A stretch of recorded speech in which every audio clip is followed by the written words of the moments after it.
Well, good evening, everyone. I look forward to our conversation this evening. There's widespread agreement on these basic tenets about climate change. Surface temperatures have increased since 1880. Humans are adding carbon dioxide to the atmosphere. And carbon dioxide and other greenhouse gases have a warming effect on the planet. However, there's substantial disagreement about the issues of greatest consequence. Whether the recent warming has been dominated by human causes, how much the planet will warm in the 21st century, whether warming is dangerous, and how we should respond to the warming. Now, there's nothing wrong or bad about scientific disagreement. In fact, the scientific process thrives in the face of disagreement, which motivates. Regarding the disagreement on causes of climate change, on the left-hand side is a perspective of a stable changes in response to changes in atmospheric CO2. In other words, carbon dioxide is the climate control knob. It's a simple and seductive idea. However, some scientists think that this is a misleading oversimplification. They regard climate as a complex, nonlinear, dynamical system with no simple cause and effect. Climate can shift naturally in unexpected ways, owing to natural internal variability associated with large-scale ocean circulations. Now, these two perspectives are not mutually exclusive. Proponents of the natural variability arguments acknowledge the impact of CO2, but consider it to be a modest wedge that projects onto the natural modes of climate variability. The point of this cartoon is that if you only look at one part of the elephant, you will misdiagnose. You need to look at the entire elephant. And the bottom line is that we don't yet have a unified theory of climate variability and change that integrates all this in a predictive sense. Scientific debate actually matter? Well, yes, it does. If you assume that carbon dioxide is a control knob for climate, then you can control climate by reducing CO2 emissions. But if you assume that climate change primarily occurs naturally, then the Earth's climate is largely uncontrollable, and reducing CO2 emissions will do little or nothing to change the climate. My personal assessment aligns with the right-hand side, emphasizing natural variability. However, the IPCC and the so-called consensus aligns with the left-hand side. Up until about 10 years ago, I also aligned with the left-hand side because I thought supporting the IPCC consensus was a responsible thing to do. Here is how and why I changed my mind. In 2010, I started digging deeper, both into the science itself and the politics that were shaping the science. I came to realize that the policy cart was way out in front of the scientific horse. The 1992 UN Climate Change Treaty was signed by 190 countries before the balance of scientific evidence suggested even a discernible human influence on the global climate. Implemented before we had any confidence that most of the warming was caused by humans. There was tremendous political pressure on the IPCC scientists to present findings that would support these treaties, and this resulted in a manufactured consensus. Here's how the so-called consensus and increasing confidence in human-caused global warming became a self-fulfilling prophecy. You find what you shine a light on. In other words, we've only been looking at one part of the elephant. Motivated by the UN Climate Treaty and the IPCC and government funding, climate scientists have focused primarily on human-caused climate change. Other factors important for understanding climate variability and change have been relatively neglected. I've highlighted long-term ocean oscillations and solar indirect effects since I think these are potentially very important on decadal to century timescales. One of the most consequential impacts of a warming climate is sea level rise. These two statements by climate scientists typify the alarm over sea level rise. The first is a statement by Dr. Jim Hansen. That's the big thing, sea level rise. The planet could become ungovernable. The second is a statement by Dr. Michael Mann. We're talking about literally giving up on our coastal cities of the world and moving inland. Is this alarm justified by the evidence? This figure illustrates the challenge of attributing long-term sea level rise to CO2 emissions. The blue curve shows sea level change since 1800 measured from tide gauges.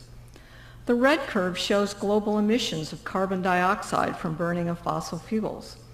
You can see that global sea levels were rising steadily long before fossil fuel emissions became substantial. You can also see that the steep increase in emissions following 1950 is associated with very little sea level rise between 1950 and 1990. Now, an uptick in sea level rise occurred in the 1990s, which is circled. Let's take a closer look to see what's causing this. Since 1993, global satellite data have provided valuable information about sea level variations and glacier mass balance.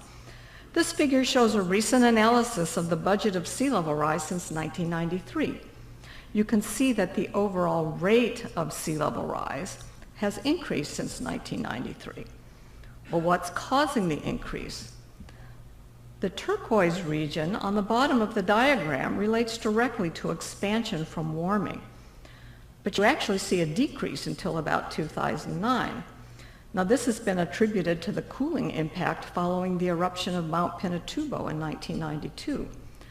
What stands out as causing the increase in the rate of sea level rise is the growing contribution from Greenland, which is the dark blue area on top.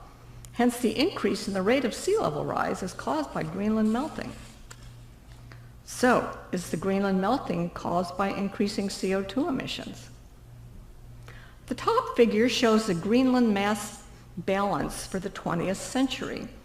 Ice sheet mass balance is defined as the increase from snowfall minus the decrease from melting. You can see the negative mass balance values after 1995, reflecting mass loss that raises sea level. But if you look earlier in the record, you see even larger negative values, particularly in the 1920s and 1930s.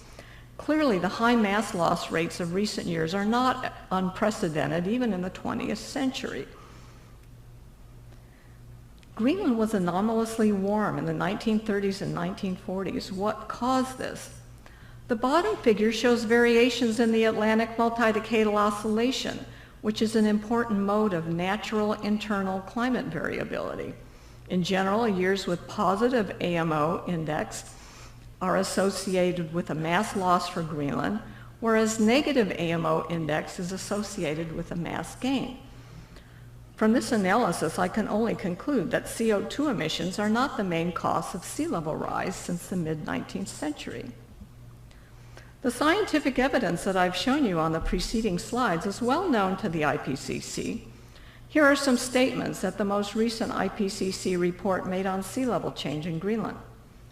Recent rates of sea level rise are comparable to those that were observed between 1920 and 1950.